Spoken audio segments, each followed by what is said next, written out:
जय मसीह की मसीह में मेरे प्यारे भाई और बहनों, मैं आपका भाई सूरज हमेशा की तरह आप सभी को एक बार फिर से सत्य की खोज में स्वागत करता हूं। तो चलिए हम शुरू करते हैं हमारे आज के बाइबल अध्ययन।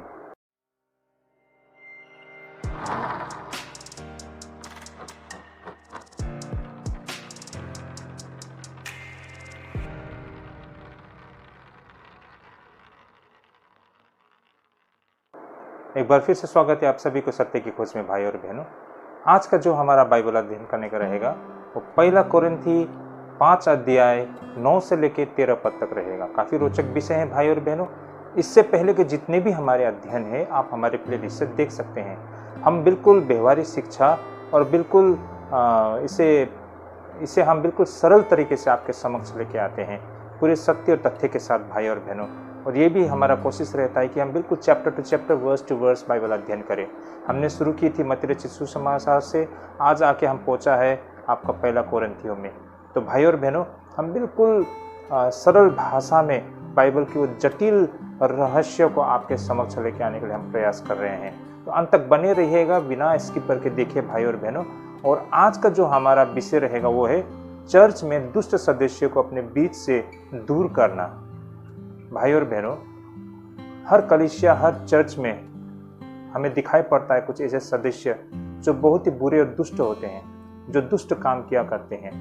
तो ऐसे सदस्यों को अपने बीच से दूर करना, अपने संगति से दूर करना, इस विषय पर आज हमारा अध्ययन है। भाई और बहनों, हमें से बहुत सारे लोग ऐसा लगे कि ये किस तरह का विषय है ना। अगर हम विश्वासी ही लोगों को दुष्ट बोलकर उसके बुरे व्यवहार के लिए अगर हम उनको दूर कर देंगे तो दुनिया में कौन रह जाएगा जो कलीसिया में आएंगे, है ना। क्योंकि कलीसिया में तो आमतौर पर पापी लोग ही आते हैं। और अगर हम कहते हैं कि वो पाप करता है बोलकर उसे हम मंडली से दूर कर दे, संगति से दूर कर दे, तब तो फिर यीशु मसीह के इतना बड़ा बलिदान का कोई मायने नहीं रहता है। तो इस तरह की प्रश्न, इस तरह का सवाल उठ सकता है भाई और बहनों। यही कारण आज का अध्ययन बहुत ही व्यवहारिक अध्ययन है, से जुड़े रहिएगा। आइए हम इस पर अध्ययन करना शुरू करते हैं।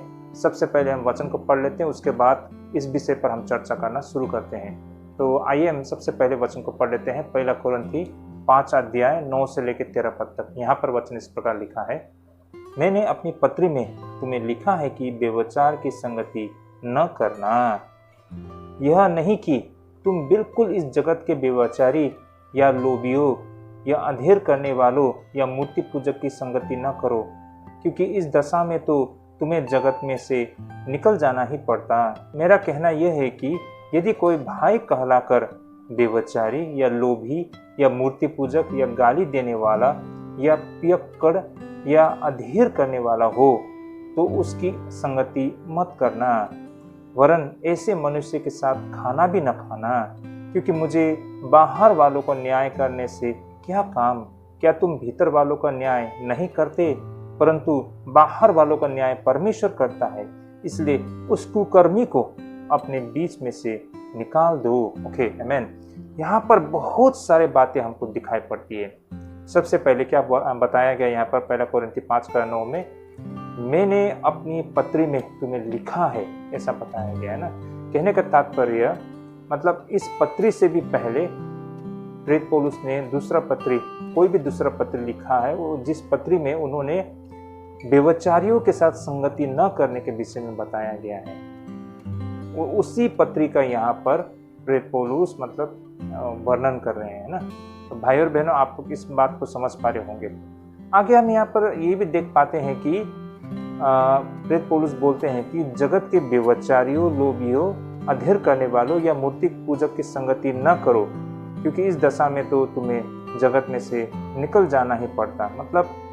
प्रेरित पौलुस ये नहीं कह रहे हैं कि ऐसे लोगों के साथ बिल्कुल संगति न करें, वरना तो दुनिया में हमारे साथ कोई इंसान रहेगा ही नहीं जिसके साथ हम रिश्ता बना सके ना, या फिर जिसके साथ हम रह सके। क्योंकि दुनिया आज, उस समय भी और आज भी, पूरे भ्रष्ट इंसान से भरा पड़ा हुआ है। हर जगह ऐसे ही लोग हैं। अगर हम ऐसे कहकर उनके साथ अपना रिश्ता ना बनाए तो ऐसा दुनिया में कोई इंसान ही नहीं रहेगा जिसके साथ हम संबंध बना सके। तो आगे भाई और बहनों, इस पर हम आगे चर्चा करेंगे, काफ़ी रोचक विषय हैं। तो इस तरह भाई और बहनों, मैं फिर से कहना चाहता हूँ कि ऐसा प्रतीत होते हुए हमको दिखाई पड़ता है कि प्रेरित पौलुस ने पहले से ही कुरिन्थियों को एक पत्र लिखा हो, जहां पर उन्होंने उनसे सभी ऐसे बुरे लोगों की संगति से दूर रहने का आग्रह किया था। भाई और बहनों, जिसका प्रमाण हमको 5 अध्याय 9 पद में हमें मिलती है। आइए भाई और बहनों, हम इस पैसेज के शाब्दिक अर्थ को पहले समझने के लिए प्रयास करते हैं। सबसे पहले 9 और 10 पद ही हम पढ़ लेते हैं। जैसा लिखा है ना, मैंने अपनी पत्री में तुम्हें लिखा है कि व्यभिचारियों की संगति न करना। आप लोग ध्यानपूर्वक देखें यहाँ पर, और आगे यहाँ लिखा गया है कि यह नहीं कि तुम बिल्कुल इस जगत के व्यभिचारियों या लोभियों या अधेर करने वालों या मूर्ति पूजकों की संगति न करो, क्योंकि इस दशा में तो तुम्हें जगत में से निकल जाना ही पड़ता। ओके, तो भाई और बहनों, यहाँ पर 9 और 10 पद के तहत कुरिन्थ के ईसाइयों ने प्रेरित पौलुस की जो सलाह थी उसको शायद गलत समझ लिया था, और शायद वे कहना चाहते थे कि प्रेरित पौलुस की सलाह बिल्कुल मूर्खतापूर्वक थी, है ना। कारण पाप करने वाले हर वो व्यक्ति से दूर रहना असंभव था, क्योंकि कुरिन्थ जैसे शहर में विशेष रूप से ये बिल्कुल बात व्यवहारिक था। यह शहर एक यौन पापों को लेकर बिल्कुल प्रसिद्ध था। कहने का तात्पर्य भाई और बहनों, आज भी हम देख पाते हैं हमारे देश में भी, आज के डेट में भी, जैसे कुछ ऐसे शहर है, ऐसा सिटी है जो यौन संबंध के लिए बहुत ही प्रसिद्ध है। हमारे दुनिया में भी देखिए, जैसे कि थाईलैंड है ना, एक ऐसा डेस्टिनेशन है जहां पर खुले तौर पर यौन संबंध होता है ना। तो यही कारण कुरिन्थ भी एक समय में ऐसा ही शहर था। यही कारण भाई और बहनों, उनके शहर में, उनके इलाका में चारों तरफ ऐसे भ्रष्ट स्वभाव में पड़े हुए लोग थे। अगर वो प्रेरित पौलुस की जो सलाह थी, जो आग्रह थी, उसके तहत हर किसी इंसान से वो दूरी बनाएंगे तो ज्यादातर लोगों से उनका रिश्ता दूर हो जाएगा, है ना।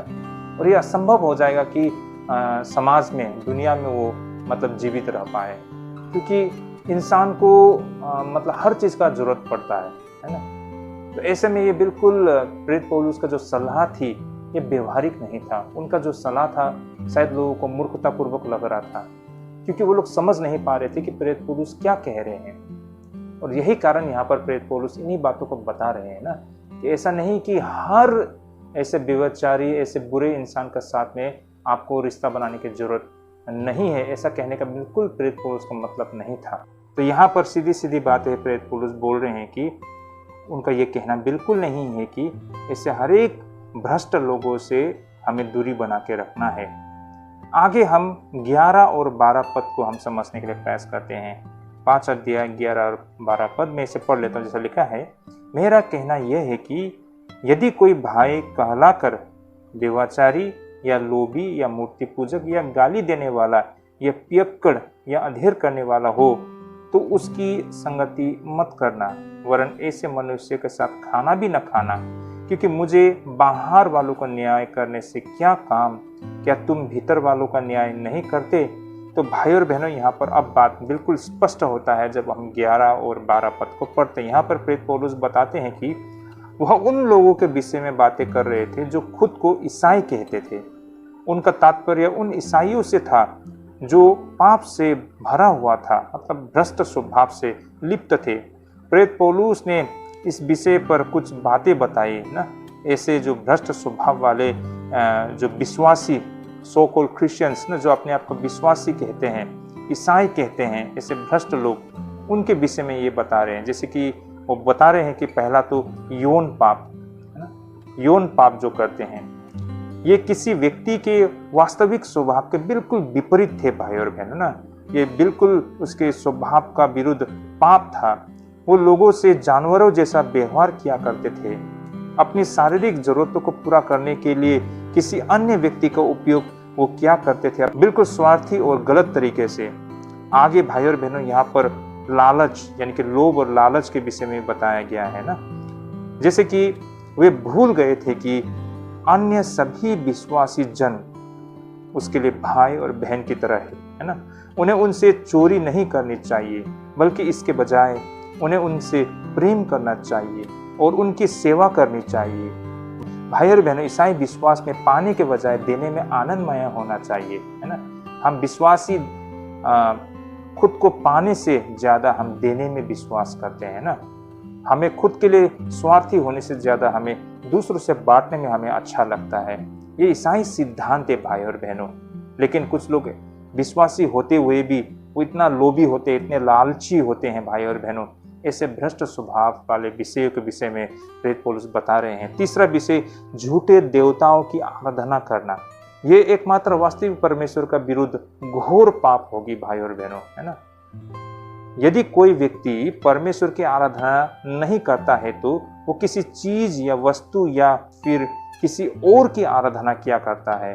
वो उन चीजों पर भरोसा करता है जिनके विषय में उसे लगता है कि इससे उसे आशीष मिलेगी, या फिर वो किसी व्यक्ति को, जैसे किसी मशहूर गायक या फिर किसी खिलाड़ी, है ना, किसी फिल्म स्टार, है ना, बहुत अमीर इंसान, ऐसे जन को अपना आदर्श बना लेते हैं। तो ऐसे में वो व्यक्ति एक सच्चा ईसाई नहीं हो सकता है, और ऐसे में बाकी सारे ईसाई को भी उनके साथ उठ बैठ नहीं करना चाहिए। ऐसों के साथ खाना साझा करने से ऐसा लगेगा कि मानो आप भी उनके बुरे व्यवहार से सहमत है। भाई और बहनों, यहाँ पर जब हम बोलते हैं ना झूठे देवताओं की आराधना करना, हम में से बहुत सारे लोगों को ऐसा लगे कि मैं तो मूर्ति पूजा नहीं करता हूँ, है ना, मैं तो बिल्कुल साफ हूँ, मैं तो क्लीन हूँ, मुझ पर इस बात को लेकर इल्जाम नहीं लगाया जा सकता है। लेकिन भाई और बहनों, अगर सही मायने में मूर्ति पूजा का अर्थ हम समझेंगे ना, तो हम में से हर एक विश्वासी, ज्यादातर विश्वासी लोग आज मूर्ति पूजा कर रहे हैं। कैसे? ये कैसे संभव हो सकता है? भाई और बहनों, बहुत सारे लोग आज मूर्ति पूजा कहने पर आज हम सिर्फ वो मूर्ति जो रखते हैं ना, अन्य जाति जिसकी पूजा करते हैं, उसकी आराधना करना सोचते हैं। लेकिन वास्तव में मूर्ति पूजा का मतलब वो सारे अभिलाषा से है भाई और बहनों, है ना। अगर कोई विश्वासी जन होते हुए किसी मशहूर हस्ती का वो मतलब दीवाना है ना, और उसको वो आइडल मानता है, तो भाई और बहनों, ये भी मूर्ति पूजा है। किसी खिलाड़ी को वो अपना फैन बन जाता है ना, उसके लिए वो एक मतलब वो एक उसको अपना जीवन का एक मतलब उसको इंस्पिरेशन बनाते हैं। तो ये भाई और बहनों एक मूर्ति पूजा है। भाई और बहनों, हम विश्वासी तो यीशु मसीह का अनुसरण करते हैं ना, हम तो यीशु मसीह की तरह चलना चाहते हैं, यीशु मसीह के मार्ग में चलना चाहते हैं। तो एक विश्वासी होते हुए यीशु मसीह का अनुसरण करने के बजाय हम दुनिया की इस महान हस्तियों की जब अनुसरण करना चाहते हैं ना, उसको अपना जीवन का मतलब आइडल बना लेते हैं। तो भाई और बहनों, ये भी तो मूर्ति पूजा है। इसके अलावा भाई और बहनों, है ना, धन संपत्ति, रुपया पैसा, इसके पीछे भागना भी ये मूर्ति पूजा है। आपने परमेश्वर के जगह इस मूर्ति पूजा को अपने स्थान दे दिया है। अगर आप सचमुच में परमेश्वर का अनुसरण करते हैं, परमेश्वर की आराधना करते हैं, तो भाई और बहनों, आप कभी भी रुपया पैसे के पीछे नहीं दौड़ेंगे, कभी इस संसार के महान हस्तियों के पीछे नहीं दौड़ेंगे। तो मूर्ति पूजा का आराधना करने का मतलब सचमुच में किसी मूर्ति या आकृति का पूजा करना मात्र नहीं है, बल्कि ऐसे स्वभाव ना, ऐसे विचार की आराधना करना, ये भी मूर्ति पूजा ही माना जाता है। तो हम विश्वासियों को होशियार होना चाहिए इस मामले में। और अगर कोई व्यक्ति ऐसा व्यक्ति है, तो ऐसे विश्वासी जन से भी आपको रिश्ता तोड़ना होगा, अदरवाइज आप भी इन्फेक्टेड होंगे। मैंने मेरे जीवन में ऐसे बहुत सारे लोगों को मैंने देखा है, विश्वासी जन लोग, है ना, चर्च में ठीक ठाक आते हैं, प्रचार करते हैं, प्रार्थना करते हैं, भजन गाते हैं, दशवांश भी देते हैं, लेकिन ऐसे व्यक्ति लोग जब दुनिया में चले जाते हैं तो पूरे तरीके से वो संसारिक बन जाते हैं, है ना। रुपये पैसे के पीछे मतलब उसके लिए सब कुछ रुपया पैसा है, धन संपत्ति, बड़े बड़े लोगों को साथ उठना बैठना है उसको सिर्फ अच्छा लगता है। भले ही वो व्यक्ति करप्टेड है ना, भले ही वो व्यक्ति बुरे हैं, फिर भी आपको उसके साथ संबंध बना के रखना अच्छा लगता है, क्योंकि वो बड़ा व्यक्ति है ना। समाज में मतलब एक रसूख व्यक्ति है, तो उनको लगता है कि बड़े लोगों के साथ संबंध बना के रखना अच्छा है, इनके आगे पीछे घूमते रहते हैं। उनको पता है ये गलत करते हैं, लेकिन फिर भी उसको नहीं लगता है कि ये गलत चीज़ है। बहुत सारे लोग तो ये मानते हैं कि मैं खुद तो ये गलती काम नहीं करता हूँ ना, वो करता है, प्रभु उसको सजा देगा, लेकिन मैं तो ये गलती काम नहीं करता हूँ, इसीलिए उसके साथ अगर मैं उठता बैठता हूँ इससे कोई फर्क नहीं पड़ता। लेकिन भाई और बहनों, भले ही आप वो गलती आप न करें, फिर भी ऐसे व्यक्ति का साथ देने का मतलब आप उनके गलत काम से सहमत है। अगर आप उसके गलत काम से सहमत नहीं होते तो उसके साथ उठते बैठते नहीं, उसके साथ मतलब उसका साथ नहीं देते। आप लोग मेरी बातों को समझ पा रहे होंगे। तो भाई और बहनों, यहाँ पर प्रेरित पौलुस का कहने का मतलब ये है। अब हम देखते हैं 12 और 13 पद। भाई और बहनों, यहाँ लिखा है ना, क्योंकि मुझे बाहर वालों का न्याय करने से क्या काम, क्या तुम भीतर वालों का न्याय नहीं करते? परंतु बाहर वालों का न्याय परमेश्वर करता है, इसलिए उस कुकर्मी को अपने बीच में से निकाल दो। भाई और बहनों, यहाँ पर क्या कहा गया है 12 और 13 पद में? यहाँ से हम समझ पाते हैं कि केवल परमेश्वर ही उन जैसे लोगों का न्याय कर सकते हैं जो कि चर्च से संबंधित विश्वासी जन नहीं है ना। अगर वो परमेश्वर का जन नहीं है, विश्वासी जन नहीं है, तो उनका न्याय करना हमारा काम नहीं है। क्योंकि भाई और बहनों, वो कैसा व्यक्ति है हम व्यक्तिगत रूप से हम नहीं जानते हैं ना। उसके मन में क्या चल रहा है हमको पता नहीं, उसका नियत क्या है हमको पता नहीं। लेकिन परमेश्वर हर एक व्यक्ति को जानता है उसका नियत क्या है। भले ही वो अन्य जाति हो, लेकिन उसका नियत बहुत मायने रखता है। इसलिए परमेश्वर न्याय करेंगे उनका, क्योंकि हम तो उन्हें व्यक्तिगत रूप से नहीं जानते, उनके मन में क्या चल रहा है हमको पता नहीं है। लेकिन अपने कलीसिया में जो हमारे भाई बहन हैं, जिनके साथ हम रोज दिन उठते बैठते हैं, हम उनके बारे में अच्छी तरह से जानते हैं और उनका और हमारा एक ही परमेश्वर से संबंध है। और ये सब होते हुए भी अगर वो व्यक्ति परमेश्वर का विरोध में जाता है तो उसको हम उचित दंड देना ना, उसके साथ न्याय करना, ये अधिकार हमें प्राप्त है। भाई और बहनों, ये बातों को यहाँ पर प्रेरित पौलुस कह रहे हैं। यही कारण भाई और बहनों, कलीसिया के विश्वासी सदस्यों को तो चर्च के ही लोगों द्वारा न्याय करना चाहिए जो गलत कार्य में लिप्त है। यहाँ पर चर्च के बाहर के लोगों को यह अवश्य दिखाई देना चाहिए कि ईसाई आस्था में चलना एक बिल्कुल ही अलग तरीका है, और यदि ईसाइयों ने ऐसे गंभीर पाप को दंड करने से इनकार कर दिया तो वे अपने नए विश्वासियों के लिए एक बुरा गवाह हो जाएगा। भाई और बहनों, हम परमेश्वर का जन है ना। हमारी सोच, हमारी व्यवहार है ना, हमारी बातचीत, हमारे नियत में लोगों को ये दिखाई देना चाहिए। अगर हम भी उनकी तरह हो जाए तो फिर विश्वासी और अन्य विश्वासी में क्या फर्क रह गया? लोगों को दिखाई देना चाहिए हम में। हमारे जीवन से यीशु मसीह का प्रचार होना चाहिए। हम मुंह से प्रचार करते हैं लेकिन हम अपने जीवन से प्रचार नहीं करते, इसलिए हमारा प्रचार करना बेमतलब हो जाता है।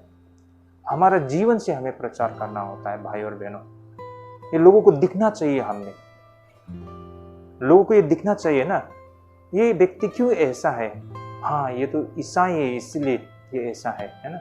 ईसाई लोग अच्छे होते हैं, सच्चे होते हैं। ये बातें अन्य जातियों को मुंह से निकलना चाहिए आपको लेकर। लेकिन अनफॉर्चुनेटली आज के डेट में मैं देखता हूँ हमारे यहाँ तो विश्वासी लोग ही सबसे भ्रष्ट हैं, बुरे लोग हैं। क्या प्रचार करेंगे? ऊपर से नए विश्वासियों के लिए भी एक बहुत बड़ा रोड़ा बन जाते हैं। नए विश्वासियों के लिए भी एक धोखा हो जाता है। नए विश्वासी लोग भी वही कुछ करना शुरू कर देते हैं जो पुराने विश्वासी लोग कर रहे हैं। आप एक बहुत ही गलत उदाहरण पेश कर रहे हैं। परमेश्वर के जन को आप नरक के रास्ते में ले जा रहे हैं। भाई और बहनों, ये बातों को हमें समझना होगा। इसीलिए बाहर वालों को हमारा काम नहीं देखने के लिए, हमें हमारे बीच में जो है उन्हीं को हमें देखभाल करना होगा कई कारण से, ताकि हम अपने जो परमेश्वर के घर है उसे शुद्ध रख सके, है ना। परमेश्वर के मंदिर को शुद्ध रख सके, परमेश्वर के जन लोगों को सुरक्षित रख सके। ये आप और हमारा कर्तव्य है भाई और बहनों। इसलिए मुझसे अगर कुछ होता है तो मंडली का काम है उसे सुधार करने का। अगर आप में कुछ घटी कमी है तो ये मंडली का काम है। हम एक दूसरे को हमेशा चेक एंड बैलेंस करते रहना चाहिए। अगर कोई व्यक्ति भटक गया है तो उसे सुधारना चाहिए। ये बहुत जरूरी है भाई और बहनों। लेकिन बहुत सारे लोग हैं ना, आंख मूंद कर बैठ जाते हैं। लोग सोचते हैं कि ये काम मेरा नहीं है, परमेश्वर न्याय करेंगे। और बहुत सारे लोग तो ऐसे होते हैं कि बहुत ही भ्रष्ट इंसान है, लेकिन जब वो चर्च में आता है तो बहुत सारा चढ़ावा देते हैं। लोगों को अपने घर में बुलाकर खिलाते पिलाते हैं, सबके साथ अच्छे तरह व्यवहार करते हैं। यही कारण चर्च के मंडली लोग भी उसके बुरे कामों को नजरअंदाज कर देते हैं। या फिर उस पर उंगली उठाने से डरते हैं, क्योंकि कुछ लोग रसूख वाले होते हैं, मंडली में पढ़े लिखे बहुत पावरफुल होते हैं, तो भले ही बुरे काम करे उसके गलतियों को लेकर नजरअंदाज करते हैं। क्या ये सही है भाई और बहनों? इस तरह से हम एक बहुत ही गलत उदाहरण पेश कर रहे हैं। और ये सिद्धांत को प्रेरित पौलुस ने व्यवस्था विवरण 17 का 7 और 24 का 7 से लिया था भाई और बहनों। देखिए भाई और बहनों, प्रेरित पौलुस ये सारे बातें अपने मन से नहीं बोल रहे थे। प्रेरित पौलुस मंडली के सामने में इस तरह की सिद्धांत व्यवस्था के आधार पर ही रख रहे थे। जैसे कि यहाँ पर व्यवस्था विवरण 24 का 7 में कहा गया है ना, यदि कोई अपने किसी इजरायली भाई को दास बनाने व बेच डालने की मनसा से चुराता हुआ पकड़ा जाए तो ऐसा चोर मार डाला जाए। ऐसी बुराई को अपने मध्य से दूर करना। तो देखिए साफ साफ कहा गया है कि भले ही वो अपने मंडली के हो, लेकिन ऐसे भ्रष्ट लोग अगर होते हैं तो ऐसे लोगों को मंडली से दूर करने के लिए व्यवस्था विवरण में सलाह दिया गया है। और इसी को आधार बनाते हुए इसी सिद्धांत को यहाँ पर प्रेरित पौलुस आज के समय के मंडली के सामने पे भी रख रहे हैं भाई और बहनों, और इस पर हमें बहुत ही गंभीर होना होगा।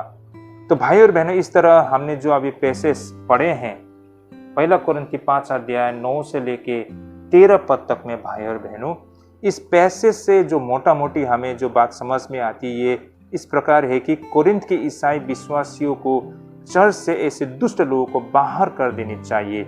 ये बातें प्रेरित पौलुस बता रहे हैं, जो कि आज के समय में भी उतना ही व्यवहारिक है। तो ये था भाई और बहनों हमारे आज के इस पैसेज के शाब्दिक अर्थ, लिटरल मीनिंग।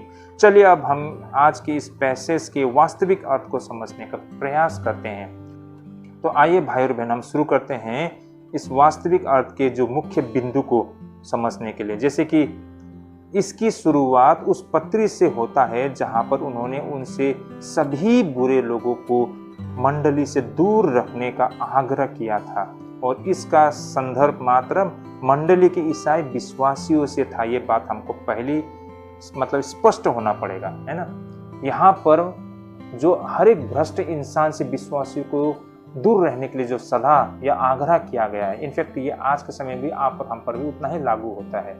और ये भ्रष्ट इंसान लोग अन्य विश्वासी लोग नहीं है, बल्कि मंडली के बीच में, हमारे बीच में सो कॉल्ड क्रिश्चियन, अपने आप को विश्वासी बोलने वाले लोग, विश्वासी बोलते हुए भी वो भ्रष्ट काम में लिप्त है, ऐसे लोगों से दूर रहने के लिए सलाह किया है, ऐसे लोगों से दूर रहने के लिए आग्रह किया है भाई और बहनों। मेरी बातों को आप लोग समझ पा रहे होंगे ना। देखिए यीशु मसीह इस जगत में आप और हम जैसे हर एक पापी के लिए आया है। हमारे पाप के लिए उन्होंने इतना बड़ा बलिदान दिया है। तो ये स्वाभाविक है कि प्रभु यीशु मसीह कभी नहीं बताएंगे कि, या फिर प्रभु यीशु मसीह का शिक्षा ऐसा कभी नहीं होंगे कि पापियों से दूर रहे। लेकिन भाई और बहनों, जिन्होंने परमेश्वर को जानकर भी और परमेश्वर के प्रति वफादार रहने के लिए वो उन्होंने वादा करके भी आज फिर से वो भ्रष्टता में वो रहते हैं, तो ऐसे लोगों को सुधार के लिए, अपने बीच से इनको दूर करने के लिए प्रेरित पौलुस यहाँ पर सलाह दे रहे हैं। इस बात को हमें समझना होगा सबसे पहली बात। तो भाई और बहनों, उनका अभिप्राय यह था कि दुष्ट लोगों को चर्च के समाज से तब तक निष्कासित करके अनुशासित किया जाना चाहिए जब तक कि वे अपने तरीके नहीं बदल लेते। तो ये बात को हमें यहाँ पर बिल्कुल स्पष्ट होना पड़ेगा भाई और बहनों। देखिए निष्कासित करना, पता नहीं आप लोग को यहाँ किस तरह का प्रैक्टिस है, लेकिन हमारे यहाँ जो चर्च में हम कहते हैं कि अंडर डिसिप्लिन में लेना, या फिर उसको अंडर डिसिप्लिन करना, है ना, उसको अनुशासन में लेना, है ना, या फिर उसे अनुशासन में रखना।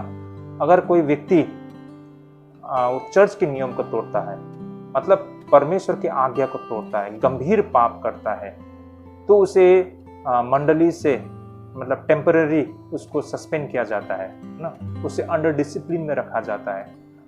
जैसे कि आमतौर पर 6 महीने के लिए, मिनिमम कम से कम 6 महीने के लिए उसे अंडर डिसिप्लिन में रखा जाता है। उस दौरान उसे पश्चाताप करना होता है, उसे अपने आप को जांचना परखना होता है, परमेश्वर का मार्ग को ढूंढना होता है, और उस दौरान वो परमेश्वर को दोबारा प्राप्त कर लेता है, परमेश्वर में दोबारा लौटता है, उसे पश्चाताप होता है, वो अपनी गलतियों के लिए दुखी और पश्चाताप करता है।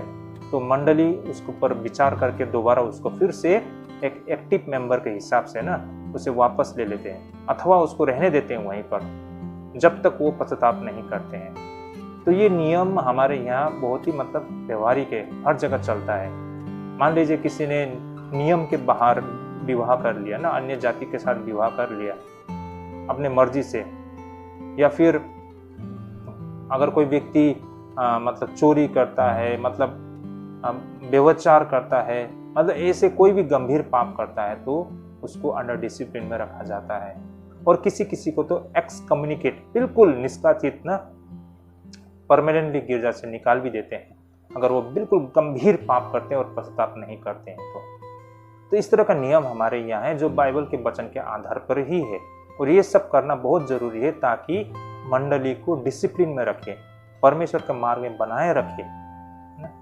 क्योंकि भाई और बहनों, एक बुरे इंसान को अगर हम नजरअंदाज करते हैं तो सारे लोगों को वो मतलब अपने लपेटे में ले लेगा और सारे लोग दूषित हो जाएंगे भाई और बहनों।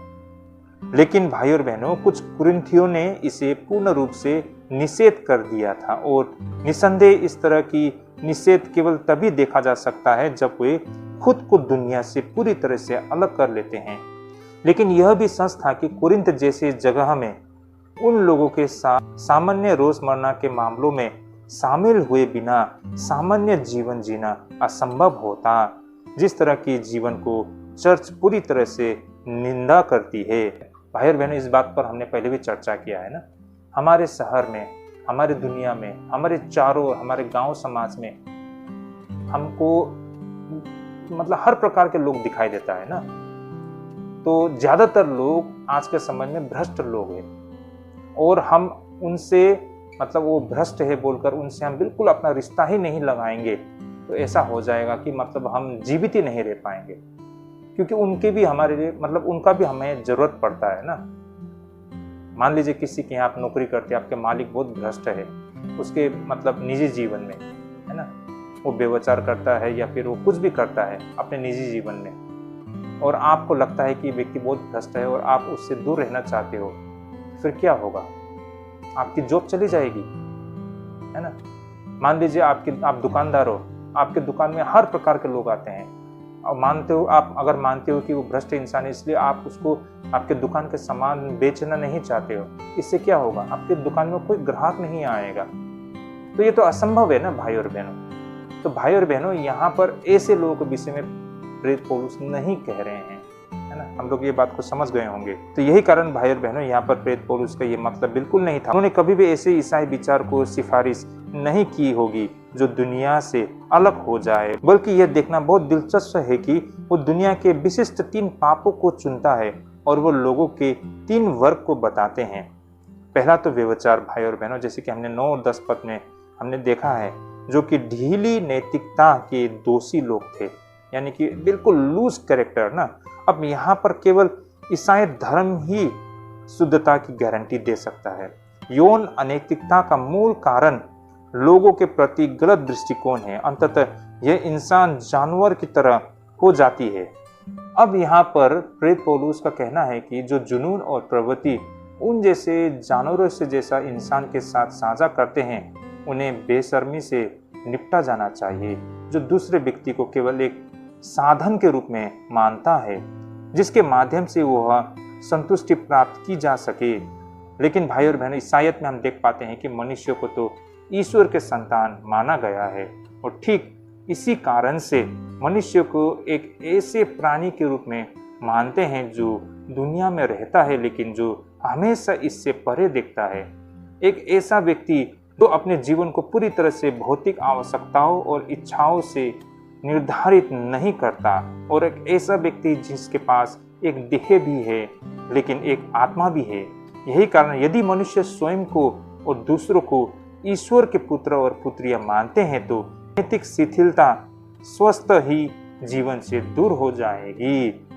तो भाई और बहन, इस तरह कोई व्यक्ति मन से ये मानता है कि वो परमेश्वर का पुत्र पुत्रिया है, तो भाई और बहनों, ये स्वाभाविक है कि उसके मन में इस तरह की स्वभाव, इस तरह की जो ख्याल वो अपने मन में नहीं रखेगा। अगर वो आता भी इस तरह के ख्याल तो उसको इनकार करेगा, क्योंकि उसको यह एहसास है कि वो परमेश्वर का जन है, उसका कर्तव्य है ना। वो धार्मिकता और पवित्रता पर वो ध्यान देता है। ये बातें हमको सिखाया गया है, ये बातों को हम समझते हैं, इसलिए हम हमेशा परमेश्वर का जन, है ना, परमेश्वर के बच्चे अपने आप को मानते हैं। आप परमेश्वर के बच्चे होकर अपने आप को परमेश्वर का जन मानकर फिर भी आप ऐसे भ्रष्ट काम अगर करोगे तो ये परमेश्वर की निंदा करना होगा, है ना।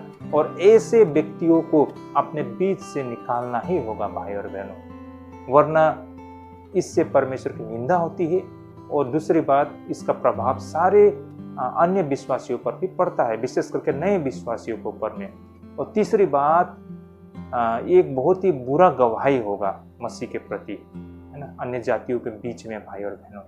दूसरा, यहाँ पर हम ऐसे लोगों के विषय में देख पाते हैं जो इस दुनिया की वस्तुओं के लिए लोभ किया करते हैं, है ना। 10 पद में ही हम देख पाते हैं, क्या लिखा है 10 पद में, यह नहीं कि तुम बिल्कुल इस जगत के व्यभिचारियों या लोभियों या अंधेर करने वालों या मूर्ति पूजकों की संगति न करो, क्योंकि इस दशा में तो तुम्हें जगत में से निकल जाना ही पड़ता। तो भाई और बहनों, यहाँ पर एक बार फिर से केवल ईसाइयत ही मात्र उस भावना को खत्म कर सकती है। यदि हम चीजों को विशुद्ध रूप से भौतिक मानकों के आधार पर परखते हैं तो कोई कारण नहीं बनता है कि हम प्राप्त करने की कार्य के लिए अपना जीवन समर्पित न करें। लेकिन भाई और बहनों, ईसाई धर्म एक ऐसी आत्मा का परिचय देता है जो बाहर की ओर देने में, ना कि अंदर की ओर लेने में। कहने का मतलब भाई और बहनों, परमेश्वर की शिक्षा ही हमें सिखाती है कि हम दूसरों के बारे में सोचें, ना, दूसरों के साथ साझा करें, दूसरों को प्रेम करें, ना कि स्वार्थी बने और अपने बारे में मात्र सोचें। यीशु मसीह ने हमेशा दूसरों के लिए किया है और हमें भी वही सिखाया है। अगर मसीह का शिक्षा हम में हो तो व्यक्ति कभी भी लोभी, लालच, ना, अगर कोई व्यक्ति अपने आप को मसीह बोलते हैं, अपने आप को विश्वासी बोलते हैं और लालच लोभ करते हैं, तो इसका मतलब उसमें परमेश्वर का प्रेम नहीं है भाई और बहन। अगर वो सचमुच परमेश्वर से प्रेम करता हो और मसीह का प्रेम उसमें होता तो कभी वो लोभी या लालच नहीं करता। वो हमेशा दूसरों के बारे में सोचता और दूसरों से साझा करने में वो आनंदित होता है। तो यही कारण, अगर कोई लोभी है, कोई लालच करता है तो परमेश्वर का जन नहीं है, वो परमेश्वर से प्रेम नहीं करता है। तो इस तरह भाई और बहनों, ये प्रेम को जीवन का सर्वोच्च मूल्य और सेवा को सबसे बड़ा सम्मान बनाता है। यही कारण जब मनुष्य के हृदय में ईश्वर का प्रेम होता है तो उसे पाने में नहीं बल्कि देने में आनंद मिलता है। अब आखिर में मूर्ति पूजक, जिसके विषय मैंने पहले भी बताया भाई और बहनों, प्राचीन समय की मूर्ति पूजक आधुनिक समय की अंधविश्वास की तरह थी। ऐसे बहुत से कम युग रहे होंगे जैसे उस समय के लोग होते थे जो ताबीज और भाग्य बनाने वाली ज्योतिषियों और जन्म पत्रियों में इतनी सारी रुचि रखते हो। कारण यह है कि यह जीवन का मूल नियम है। यही कारण भाई और बहनों, जब तक मनुष्य किसी न किसी वस्तु की पूजा अवश्य नहीं किया करते हैं और जब तक वह सच्चे ईश्वर की पूजा नहीं करता है, वह ऐसे ही भाग्य के देवताओं की पूजा किया करता है।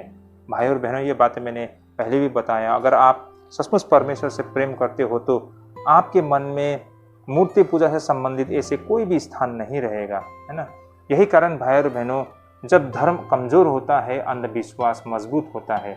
भाई और बहनों, यहाँ पर ध्यान दिया जाना चाहिए कि ये 3 मूल पाप उन 3 दिशाओं के प्रतिनिधि है जिनमें मनुष्य पाप करता है। जैसे कि मैंने पहला बताया, व्यभिचार मनुष्य के स्वयं के विरुद्ध पाप है। लोग इस तरह के पाप में पड़कर स्वयं को एक पशु के स्तर पर गिरा देती है। ऐसे व्यक्ति उस प्रकाश के विरुद्ध पाप किया करता है जो उसके भीतर है, उन सर्वोच्च के विरुद्ध जिसे वो जानता है। उसने अपने निम्न स्वभाव को अपने उच्च स्वभाव पर हावी होने दिया है और खुद को एक इंसान से भी कमतर बना लिया है। अब आगे हम लोभ और लालच के विषय में देखते हैं, जो कि हमारे पड़ोसियों और हमारे करीबी लोगों के खिलाफ में एक भयंकर पाप है भाई और बहनों, क्योंकि यह मनुष्य को मदद किए जाने वाले भाइयों के बजाय शोषण किए जाने वाले व्यक्तियों के रूप में मानते हैं। वह यह भूल जाता है कि हम ईश्वर से प्रेम करते हैं। इसका एकमात्र प्रमाण यह तथ्य होना चाहिए कि हम अपने पड़ोसियों से अपने समान प्रेम रखें। तो इस तरह भाई और बहनों, अब हम आखिर में देखते हैं जो कि मूर्ति पूजा से हैं, जिसे मैंने पहले भी बताया, जो कि परमेश्वर के विरुद्ध पाप है। ये परमेश्वर के स्थान को हड़पने की अनुमति देता है। ऐसा होने से ईश्वर को जीवन में पहला और एकमात्र स्थान देने में विफलताओं को दिखाती है। भाई और बहनों, यह प्रेरित पौलुस का सिद्धांत है कि हमें चर्च के बाहर के लोगों का न्याय नहीं करना चाहिए। जैसे कि 12 और 13 पद में बताया गया है ना, यहाँ पर बाहर बताया गया है। 12 और 13 पद में पढ़ लेता हूँ। जैसे कहा गया है ना, क्योंकि मुझे बाहर वालों को न्याय करने से क्या काम, क्या तुम भीतर वालों को न्याय नहीं करते? परंतु बाहर वालों का न्याय परमेश्वर करता है, इसलिए उस कुकर्मी को अपने बीच में से निकाल दो।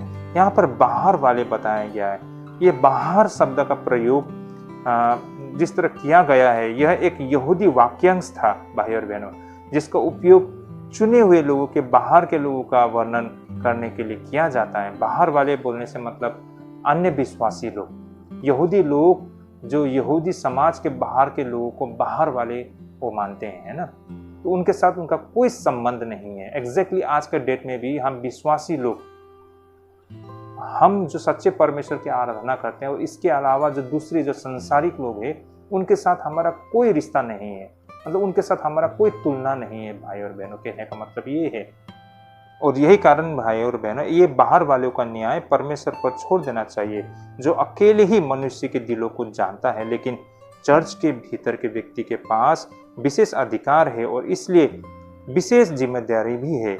वह एक ऐसा व्यक्ति है जिसने मसीह का शपथ ली है और इसलिए उस पर यह सवाल उठाया जा सकता है कि वो इसे कैसे निभाता है ना। बाहर वाले तो बाहर वाले हैं, उन्होंने सच्चे परमेश्वर को नहीं जाना है, इसलिए वो मनचाहा जो चाहे वो करता है, उसका सोच बिल्कुल भ्रष्ट है। लेकिन आप तो विश्वासी हो, आप तो परमेश्वर को जानते हो, आपने परमेश्वर के प्रति वफादार रहने के लिए मतलब वादा किया है, तो आप पर तो मतलब एक कर्तव्य है आपका ना, आप पर एक जिम्मेदारी है। क्या आपने उस जिम्मेदारी को निभाया है? आपसे सवाल पूछना बिल्कुल ये स्वाभाविक है भाई और बहनों, है ना। और अगर आपने इन जिम्मेदारियों को पूरा नहीं किया है तो आप उस योग्य नहीं हो कि आप परमेश्वर की सेवा कर सके। इस तरह प्रेरित पौलुस ने निश्चित आदेश के साथ अपनी बात समाप्त की है, ये कहते हुए कि दुष्ट मनुष्य को अपने बीच से दूर करो। भाई और बहनों, इस सिद्धांत के विषय में मैंने पहले भी कहा है कि प्रेरित पौलुस ने इसे व्यवस्था विवरण 17 का 7 और 24 का 7 से इसे लिया गया है उदाहरण के तौर पर। तो भाई और बहनों, यहाँ जो बताया गया है कि दुष्ट मनुष्य को अपने बीच से दूर करे, तो ऐसा समय होते हैं जब कैंसर को काट देना चाहिए, क्योंकि कई बार संक्रमण से बचने के लिए कठोर कदम उठाना पड़ते हैं। कठोर कदम सबके भलाई के लिए। मान लीजिए आपके हाथों में कैंसर हो गया है और ट्रीटमेंट करने से भी अगर ये नहीं होता, इलाज देने से भी नहीं होता है ठीक, तो ये हाथ को काट के फेंकना ही पड़ता ताकि पूरे शरीर को बचाया जा सके।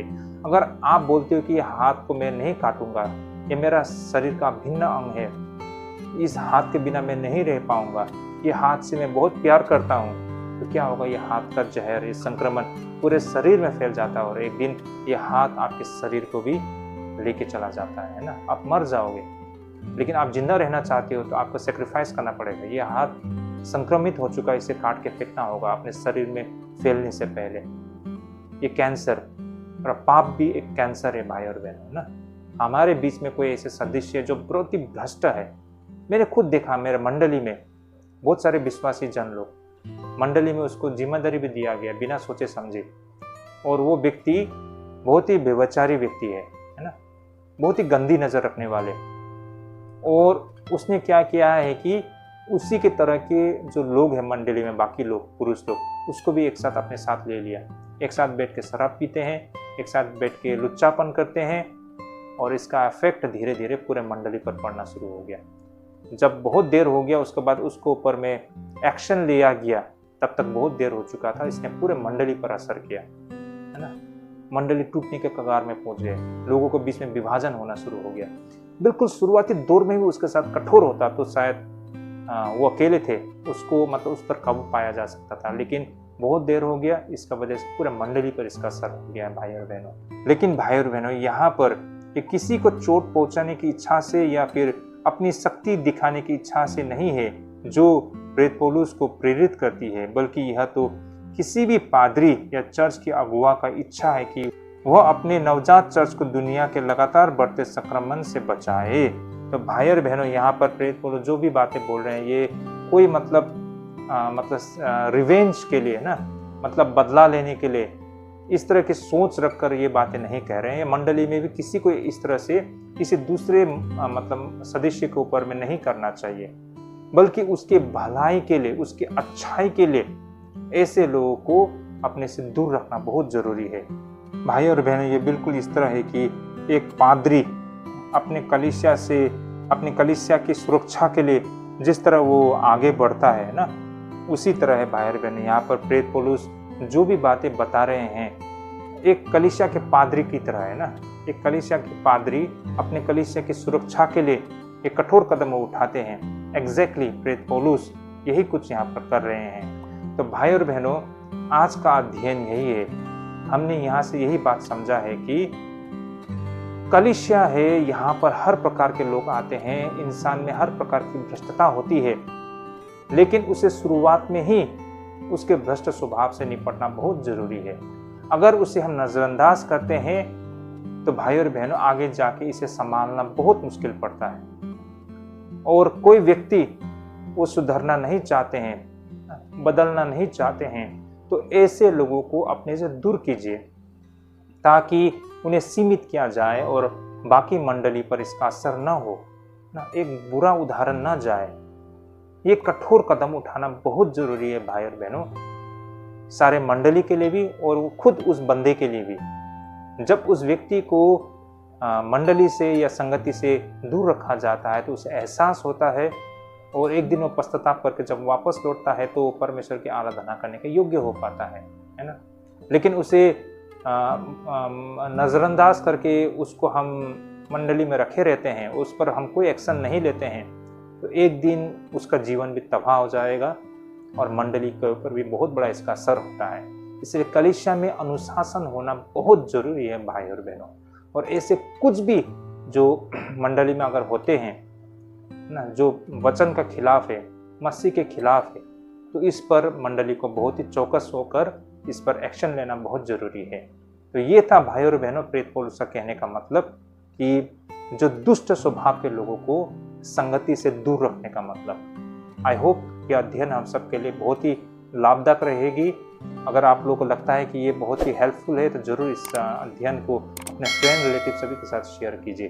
तो आज के लिए यहीं पे स्थगित करते हैं, मिलते हैं अगले रविवार हमारे किसी और अध्ययन के साथ। प्रभु आप सबको ढेरों आशीष करे, प्रभु आप सभी को अगुवाई करे। जय मसीह की।